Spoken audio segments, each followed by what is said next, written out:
Again, student, from question number 1 till question number 6 in exercise 8.3 are of same pattern questions. The difference is only the data. Somewhere the amount of annuity is changed, or the interest rate, or it might be compounded semi-annually, quarterly, or bi-monthly.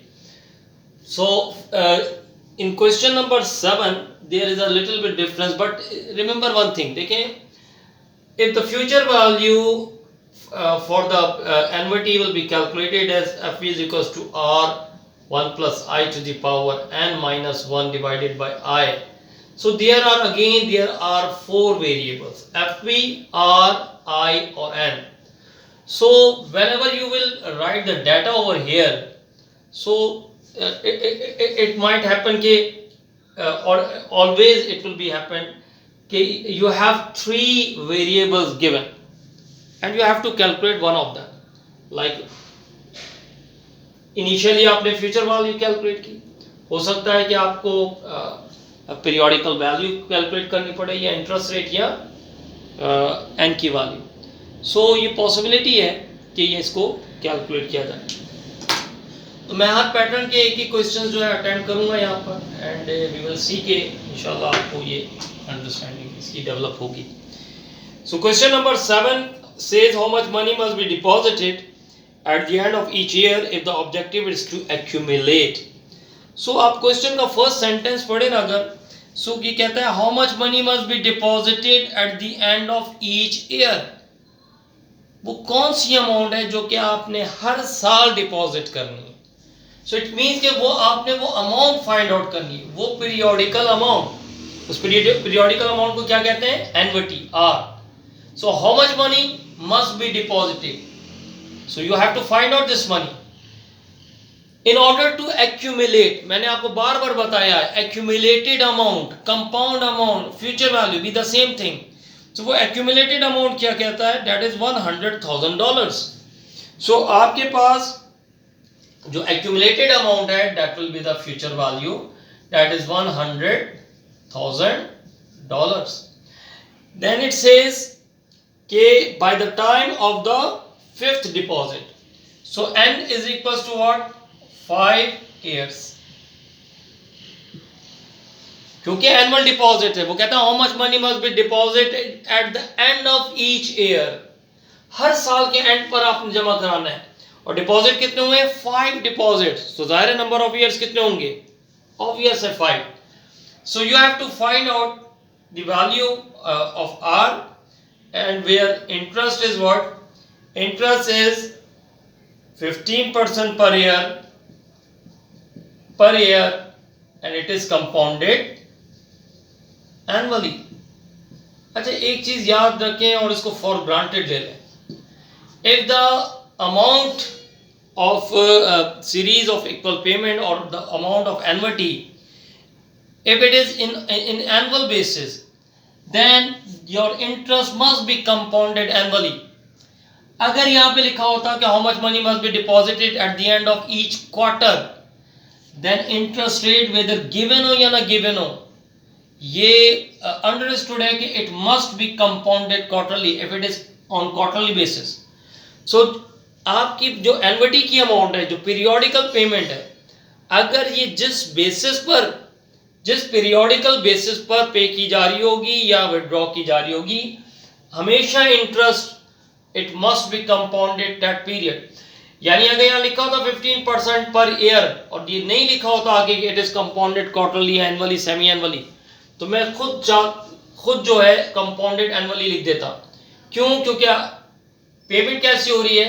It is an yearly payment, so it must be compounded annually. और rational है कि देखें ना, मैं अगर हर साल payment करूंगा तो हर साल ही मुझे फिर क्या मिलेगा? इंटरेस्ट मिलेगा. अगर मैं हर क्वार्टर में पेमेंट करूंगा तो ऑब्वियस है मुझे हर क्वार्टर में उसका इंटरेस्ट मिलना चाहिए. सो दैट इज व्हाई कि ये अंडरस्टूड है कि if it is in some of the question खाली लिखा होगा 15%, सो आप खुद लिखेंगे 15% per year and it is compounded annually. So आपने फाइंड आउट जब करेंगे, अगेन सॉल्यूशन में क्या लिखेंगे? We know that FV is equals to PV 1 plus I to the power n minus 1 divided by I. Simply इसको calculate करें.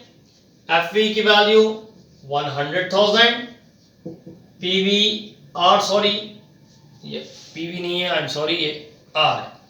R 1 plus I, that is 1.15 to the power 5 minus 1 divided by 0.15.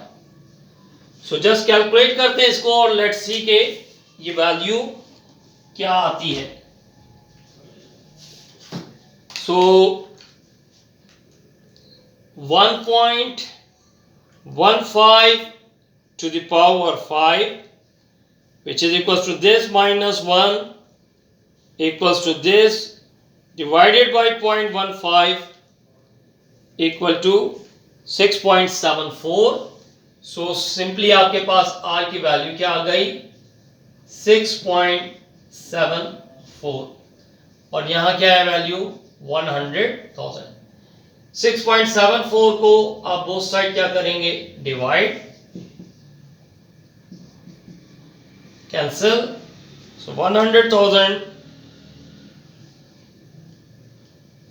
divided by 6.74 is equals to, so R is equals to क्या आ जाएगा, $14,836.79 per year.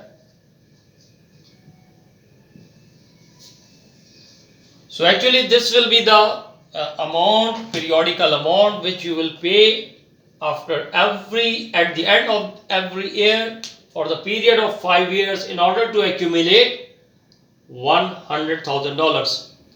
Right? Or how much interest will be earned? Again, be the same thing. I is equals to FV minus n times R, क्योंकि ये payment कितने times होगी, 5 times. सो ये basically आपके पास 100,000 एक्यूमुलेटेड अमाउंट आपकी फ्यूचर वैल्यू, 5 टाइम्स कितनी payment करेंगे आप, 14,836 point something. So 14,836.7 multiplied by 5 equals to this minus 100,000.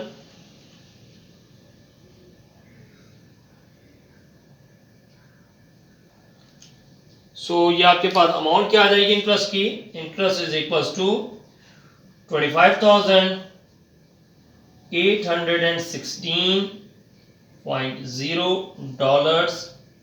So this will be the interest you will earn on the amount if you pay 14,836 for the period of 5 years, right?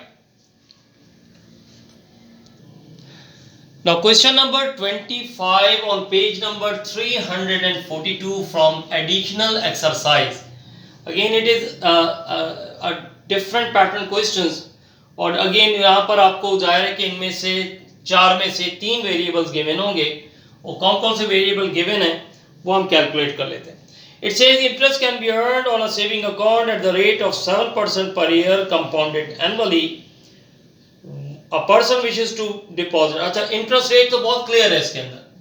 So interest rate क्या given है, I is equals to 7% per year and it is compounded annually. So which is equals to क्या आ जाएगा, 0.07 per year. Now amount कितनी deposit हो रही है, person wishes to make deposit of $2,000 at the end of each year. So हर साल के एंड पे, इट मींस अगेन आपको क्या गिवन है, series of equal payment, that is $2,000 per year, और at the end of the year का मतलब है कि it is ordinary annuity, right. Then amount कितनी एक्यूमुलेट करनी है, how long will it take for the deposit and accumulate interest to grow to sum which will exceed $20,000. ये मैं exceed की बाद में बताता हूँ. सो जनरली हम क्या करते हैं, हम अज्यूम कर लेते हैं कि फ्यूचर वैल्यू अज्यूम क्यों किया है, और मैं उसकी वजह भी बता देता हूँ मैं अज्यूम क्यों कह रहा हूँ. फ्यूचर वैल्यू कितनी है, यानी जो एक्यूमुलेट करनी है वो 20,000 से ज्यादा करनी है। इसका मतलब है अगर यहाँ 20,001 भी ले लूँ तो वो एक्सीड कर जाएगी, लेकिन 20,001 आप नहीं ले सकते, क्योंकि हो सकता है वो 20,001 ना हो बल्कि 30,000 हो, 40,000। 20,000 से जो भी अमाउंट आगे जाएगी वो सारी एक्सीडेड अमाउंट होगी। सो आपने एक्चुअली करना क्या है, 20,000 पे ही इसको कैलकुलेट करना है।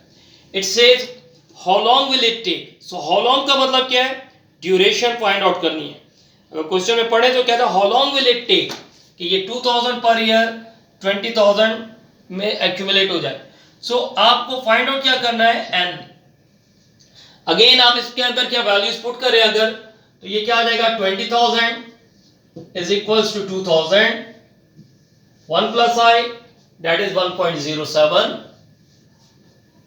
to the power 1.07 to the power n minus 1 divided by 0.07। 2000 को बोथ साइड सिंपली क्या करें, डिवाइड, कैंसिल, यह आ जाएगा 10 is equal to 1.07 to the power n minus 1 divided by 0.07। देखिए इसको कैलकुलेट करने के दो तरीके हैं। मैं चाहूँ तो एक टेबल गिवन है आपके एंड ऑफ द बुक जो है, future annuities and their future value का एक टेबल गिवन है, जिसके अंदर जो ये ब्रैकेट है इसकी वैल्यूज गिवन है। सो मैं सिंपली ये देखूंगा कि यहाँ पर आई की वैल्यू कितनी थी, 0.07। तो ऊपर जो है जो टेबल गिवन है, टेबल में यहाँ पर आई गिवन है इस तरफ, और यहां पर आपको n गिवन है, यानी वर्टिकल में n है और हॉरिजॉन्टल में i की वैल्यू। मैं फौरन क्या करूंगा, 0.07 यानी 7% पे चला जाऊंगा और उसके नीचे देखना शुरू करूंगा। जहां मुझे 10 नजर आ जाए या नियर टू 10 नजर आ जाए तो मैं उसके सामने देखूंगा कि n की क्या वैल्यू है। जो भी वैल्यू लिखी होगी that will be the value of n। यानी आप टेबल से डायरेक्टली चाहें तो n की वैल्यू कैलकुलेट कर दें और ये मतलब आपके लिए एक्सेप्टेबल है। इवन अगर आपसे कभी किसी क्वेश्चन में कहा जाए कि आई फाइंड आउट करें, देन तो आपने लाजमी क्या करना है, टेबल ही यूज करना है, क्योंकि वो आपने बेसिकली इंटरपोलेशन मेथड वगैरह यूज नहीं करना है, या कोई यहाँ पर डिफरेंट मेथड्स यूज नहीं करने, या आप बाइनोमियल स्टार्ट नहीं कर देंगे। ऑब्वियसली कि आप क्या करेंगे, यहाँ पर आई की वैल्यू फाइंड आउट करने के लिए ये टेबल यूज करें। जैसे यहां पर मैं आपको बता रहा हूं कि अगर 7% है तो आप 7% देखेंगे, उसके नीचे देखना शुरू करेंगे और उसके सामने क्या लिखा है नंबर, यानी इस पूरे ब्रैकेट की वैल्यू कितनी लिखी है, 10। तो यहां जो है ब्रैकेट की वैल्यूज बहुत सारी गिवन है, आपने 0.07 के नीचे देखना है। क्यों, क्योंकि इंटरेस्ट रेट हमारा क्या है, 7%। इसके नीचे देखेंगे, जहां 10 नजर आ जाए आप फौरन उसके सामने देखना शुरू कर दें, 10 या नियरेस्ट टू 10, यानी 9.98, 9.87, 10.01 नियरेस्ट होना चाहिए। सो आप इसके सामने देखेंगे, जो भी वैल्यू होगी that will be the value of n, क्योंकि वर्टिकल में सारी वैल्यूज किसकी लिखी हुई हैं, n की लिखी हुई है। अदरवाइज भी आप कैलकुलेट कर सकते हैं, और कैलकुलेट करेंगे जब आप तो क्या होगा, 0.07 या क्रॉस मल्टीप्लाई, तो यह आ जाएगा 0.7 is equal to 1.07 to the power n minus 1। वहां जाके क्या हो जाएगा, ऐड, तो यह आ जाएगा 1.7 is equal to 1.07 to the power n। अब याद करें एक्सरसाइज 8.2, क्या करेंगे यहां पर, yes, taking log on both side. हम क्या करेंगे, taking log on both side. So जब आप लॉग लेंगे तो ये क्या आ जाएगा, लॉग 1.7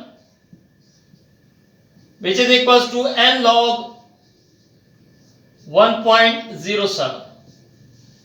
क्विकली लॉग कैलकुलेट करते हैं और लेट्स सी के वैल्यू क्या आती है। तो log 1.7 is equal to 0.2304। 4 decimal values तक लें, ये बेहतर है, मतलब एक्यूरेसी ज्यादा रहती है। Log 1.07 is equal to 0.0294। so 0.0294 को both side divide।